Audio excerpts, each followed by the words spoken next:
everyone.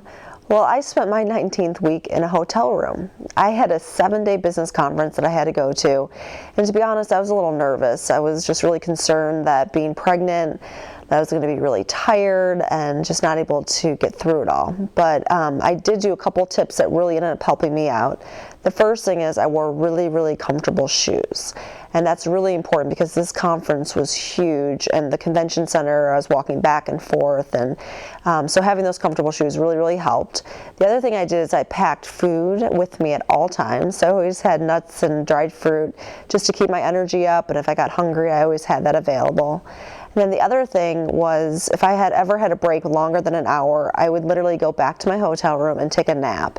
And it was perfect because you know how in hotels when you close off the curtains, it's like pitch black no matter what time of day it is.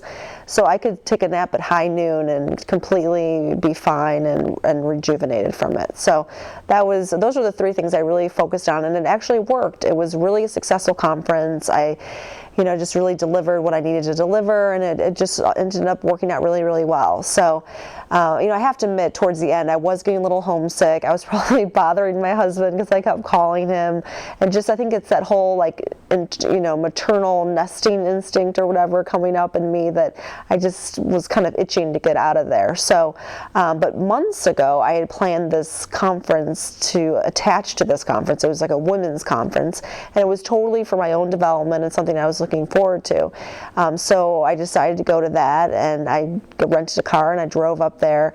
But the minute I walked into that next hotel room, I just knew I could not do it. I just couldn't spend the next 3 days in another hotel eating hotel food and just being away from my husband and from home.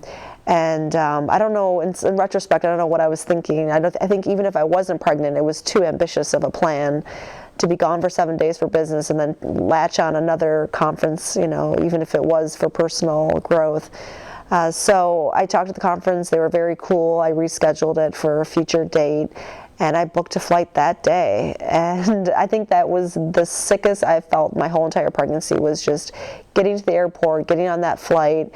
I literally think my body was just exhausted, and it started just manifesting symptoms of achiness and feverish and feeling kind of nauseous. And so literally this plane was tiny. It had a 1-seater, a tiny aisle, and then a 2-seater. And I was sitting in the 1-seater clutching an air sickness bag the whole entire time and just doing deep breathing, trying to get through it. And man, it was intense. So when I got home, it was just home sweet home, and just being in my own bed and seeing my husband was just such a treat. So what I learned from this whole experience is that I can't expect to work overtime because my body is already working overtime. It's not only trying to keep up with my life, but it's also growing this new life inside of me.